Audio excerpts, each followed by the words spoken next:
Love, LO, L का मतलब loyalty, loyalty मतलब हमारा जो L है, यदि हम देखें बाइबल से रिलेटेड है, बाइबल से भी देखें, L मतलब लॉयल्टी, वफादारी और सच्चाई। यदि हम प्रेम करते हैं तो किसी भी हम रिश्ते को निभाएं, यदि हमारे माता पिता का हो, चाहे हमारे पास्टर के साथ हो, चाहे हमारा भाई बहन का हो, चाहे एक हस्बैंड वाइफ का हो, तो उस रिश्ते में क्या होगी? सच्चाई, ईमानदारी, वफादारी डेफिनेटली होगी। तो L मतलब लॉयल्टी, चाहे हमारा परमेश्वर के साथ रिश्ता हो, चाहे धरती के किसी भी इंसान के साथ रिश्ता हो, तो हमें वफादारी से निभाना है। O मतलब ऑब्लिगेशन, यानी हमारा कर्तव्य, हमारी जिम्मेदारी, हमारी देखभाल।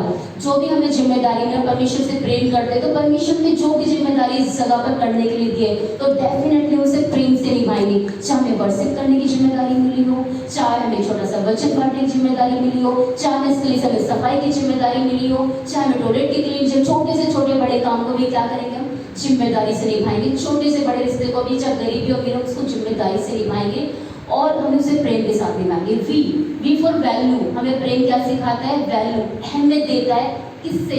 हम एक दूसरे को दिल से महत्व देंगे, परमेश्वर को दिल से भक्ति करेंगे, परमेश्वर धर्म राज्य को दिल से करेंगे।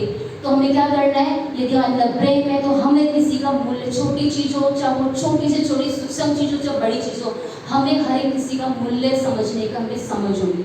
ई फॉर इमोशंस क्या बताता है? एहसास है।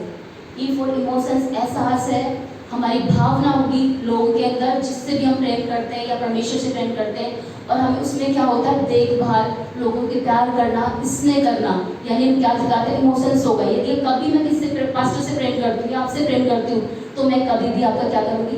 दिल से जुड़ूंगी, आपका बुरा कभी नहीं करूँगी, हमेशा आपको मैं अच्छा दिखाऊंगी, हमेशा मैं आपको सपोर्ट करूँगी, परंतु दिखावे से नहीं, दिल से।